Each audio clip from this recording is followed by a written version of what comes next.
The Sutra of Yonghwa Maitreya the Great Buddha. Longhwa Mi Lei Da Fu Jing. 1. Chapter of the Preface Shu Pin. Sepum.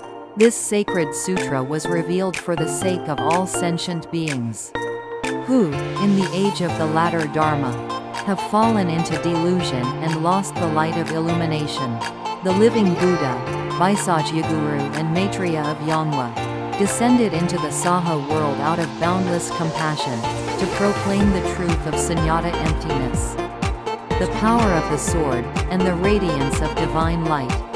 The Maitreya Buddha of Yongwha emits rays of light from his mouth, and his words are life, the path, and the Dharma. From his voice, the light issues forth like a sword, cutting through falsehood and evil, and dispelling the darkness within beings. This Dharma teaching is the sacred word that opens the way to true enlightenment for all existence. 2.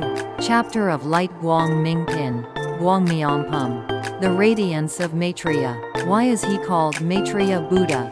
It is because from his body, an unceasing light flows forth. This light is the very sword of God, the emblem of divine power. Only the living Buddha, Yonghwa Maitreya, came into this world bearing such light. This light dispels the darkness of beings and reveals the truth that is eternal. 3. Chapter of Days and Cycles Ri Shu Pin. Ilsapum. The law of light and life. The light of radiance manifests only through the mutual arising of interdependent causes.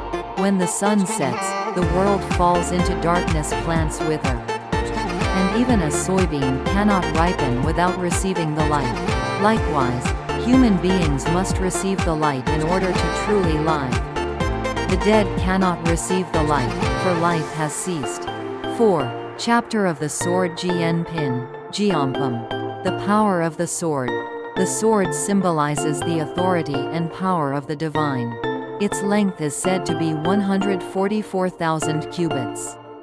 One who bears this sword fears no danger in the world, for the sword grants both life and authority, and is the means by which sentient beings are saved.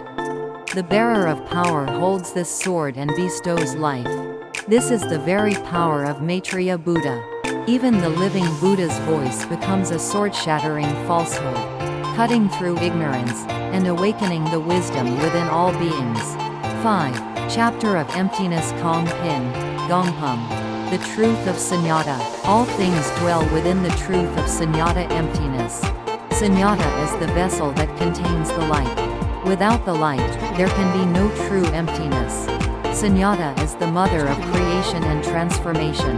All beings exist within its current, and through it, they receive the light, and are thereby created and transformed. 6. Chapter of Receiving the Precepts Sho Jia Pin. Sugepum. The importance of receiving the precepts in life. The dead cannot receive the radiant light. Only while alive can one receive it and undertake the precepts.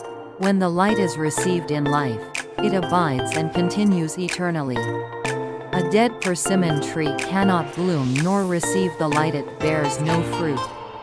Therefore, it is of utmost importance to receive the precepts and the light while still in this life. 7. Chapter of Conclusion Jie Pin. Gyolpum. The final word. Thus, light is life, the sword is power, and sunyata is creation. These three are the foundation of sunyata. One who awakens to this truth is freed from delusion, and regains their original life. Light, the sword, and emptiness, these are the core truths revealed by the living Buddha Yonghwa Maitreya in this world. From his mouth come words that are life, the way, and the law. Whoever believes and follows shall be reborn in the light, attain true awakening, and reach the final liberation. The reason Maitreya Buddha has descended to this world is to deliver this very truth. This sutra is the Dharma teaching given by the living Buddha, Vaisajyaguru Maitreya of Yongwha, who descended into the Saha world. Through the sacred truths of light, the sword, and emptiness, sentient beings may be led out of delusion, attain true enlightenment, and recover their original life. The core of this truth lies in receiving the light of radiance, gaining the power of the sword, and awakening to the profound truth of sunyata. By doing so, we may reclaim our true life and walk the final path of liberation.